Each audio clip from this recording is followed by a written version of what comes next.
Welcome to another episode. Now, just a few nights ago, I'm driving down the highway, roughly 60 miles an hour, and the vehicle starts to vibrate.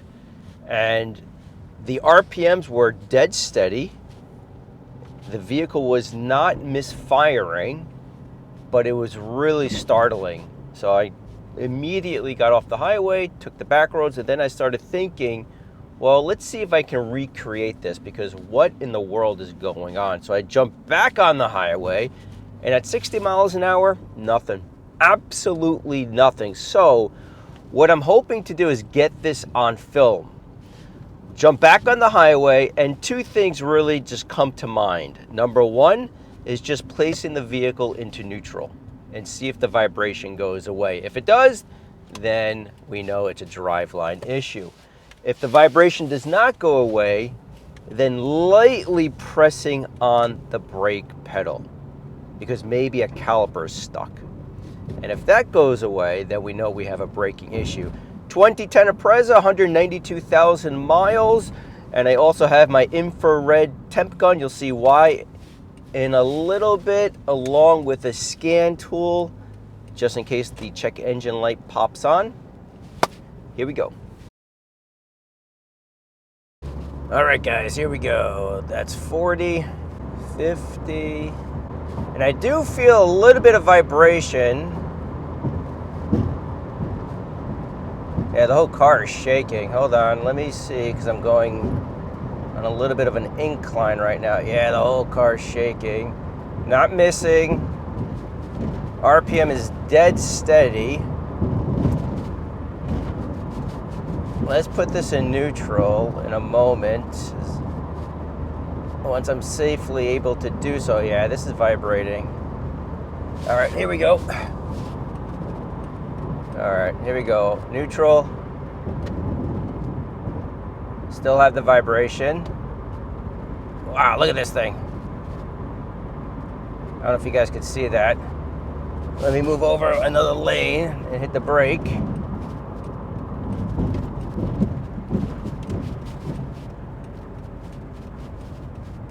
Oh, this is vibrating really nasty.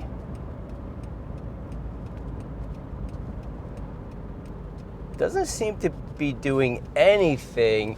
I want to check these brakes. Oh, you know what it feels like? You know when the rotors are just, oh yeah, something is up. It feels like it's in the back. You know when you depress the brake pedal and you feel almost like a jarring every second or so? That's what it feels like the rotor is just not perfectly true anymore. I suspect there's a caliper back there that's hanging. So let's pull over and you'll see why this is going to come into play. All right, let's see what's what here. All right, here we go.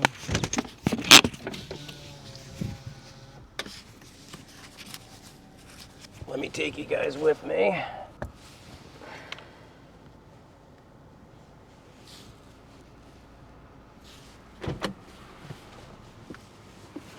Okay.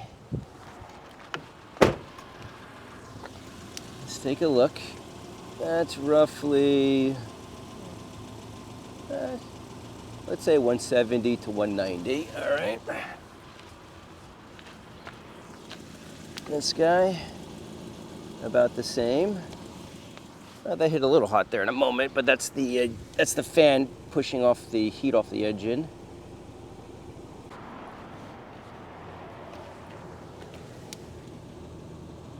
Oh yeah, look at that. That's it. Yep, we found the issue. Okay, so the plan, it seems to me that caliper is just stuck in place. Let's get it home, we'll jack it up, take a look at the caliper, more than likely remove it, replace it. You'll see how to do it if this is all new to you.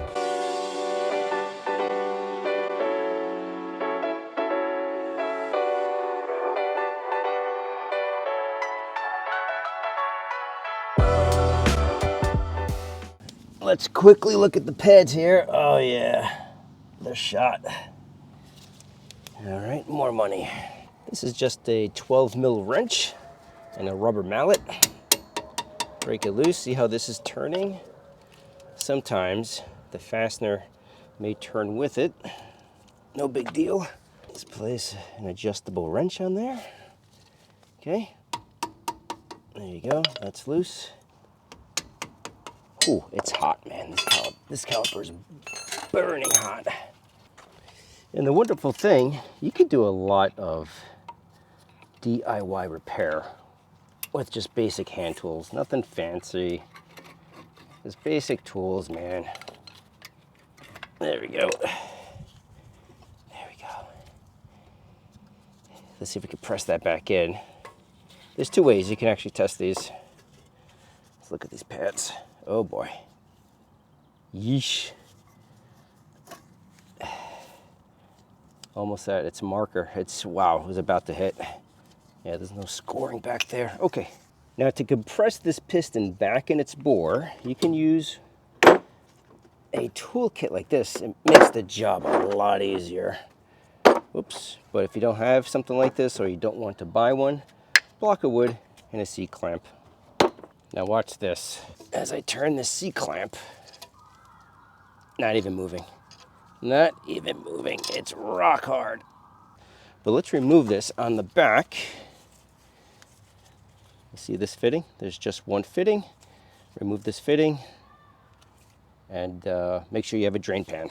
So if this is new to you, Caliper comes with a brand new bracket, new fasteners, everything that you need. $112, but I need something today because my wife needs this car tomorrow to go to work.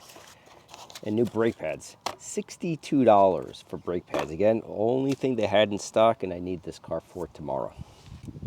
And also to prevent fluid from leaking out, you can buy these pliers. They're specifically made for brake hoses. I'll link everything below in case you guys do need any tools. So 2 fasteners are holding on the bracket. 3-pound hammer, your best friend.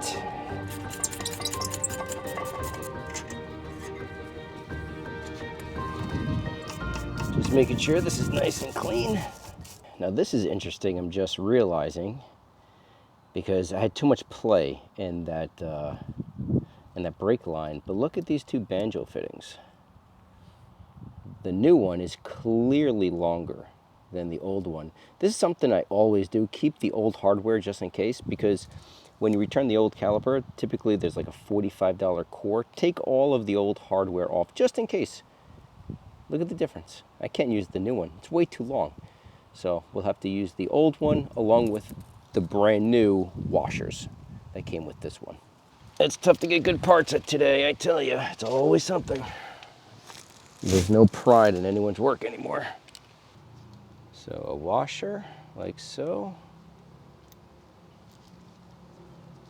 This goes up like that. Another washer, let me just clean it. It goes there. And then this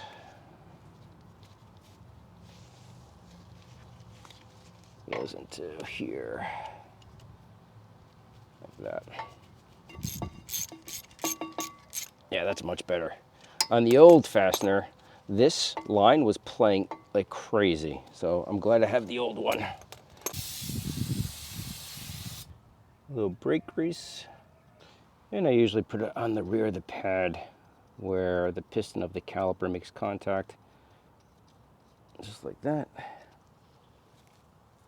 And then this guy goes here, like that. Make sure that the brake line is nice and free, it's not tangled up.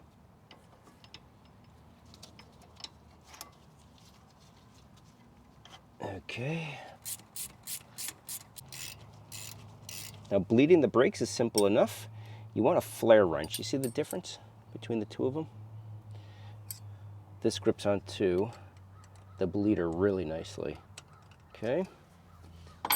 If you use an open end wrench like this, it may strip the fastener. And then just some rubber tubing, like so. You can actually bleed brakes yourself. I showed that, I did a video on that many years ago, which I'll link below if you do want to check that out. You just buy a kit and you can do it yourself.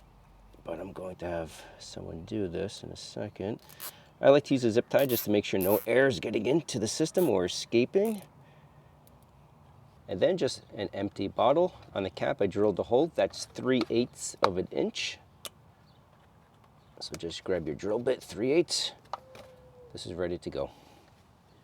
Master cylinder. On the cap, typically you'll find the correct fluid. So in this case, it's .3, and you just want to fill it up. Don't mean to block the camera, but the wind is blowing here. Okay, that's good. Did you start yet? No. Okay, press down. Okay. Let go. Press down, let go. Okay, hold that, okay? Thanks, champ. The pedal go down? Yeah. Good. All right, let go. All right, champ, go again. 1, 2, good. One more. Hold it. Ready? Very good. We're almost done. Okay, let go. Okay, 1, 2, okay, hold down hard. All right, we're all set, but don't let go, don't let go. Okay, you can let go. So the only thing left for me, guys, is simply replacing the pads on the other side, eventually the caliper as well, just not today. And then we'll take it for a quick test drive, make sure that the temperature is down on this. Okay guys, pretty much all set, just taking the car for a test drive. Interestingly enough, the brake pads on the opposite side were pretty much the same, bare bone thin, but the caliper, butter smooth when I turned in the piston back into its bore. So we're driving at 40, let's bring it back up to 60, take a few temperature readings, and verify that we're in good shape. Okay, that's about 62, let's keep going. That's 65, no vibration whatsoever. So we're at a solid 65, 0 vibration. Everything feels really good. And I just missed my exit for my sushi. Hold on, let me just get out, get off here, and let's take some temp readings. Come on, bikes, use your damn blinkers. What am I, Houdini reading minds here? How hard is it on a bike? You just go boop, and then you want to cancel, you press down. How hard is that? How hard is that? That's all right, we'll go right here. All right, let's take some readings here. All right, what we got here? About 170, okay. Sometimes it spikes because of the heat coming off the engine. That's all that is. Okay, that's good.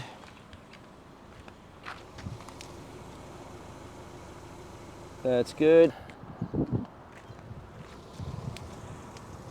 Yep, we're in good shape. Okay guys, so it looks like we're in good shape. As always, thank you for watching. Oh, funny enough, there's a guy over here with a Subaru Crosstrek looking underneath his car. Surprise, surprise. But anyway, as always, thank you for watching. Hope you've learned something, and see you next time.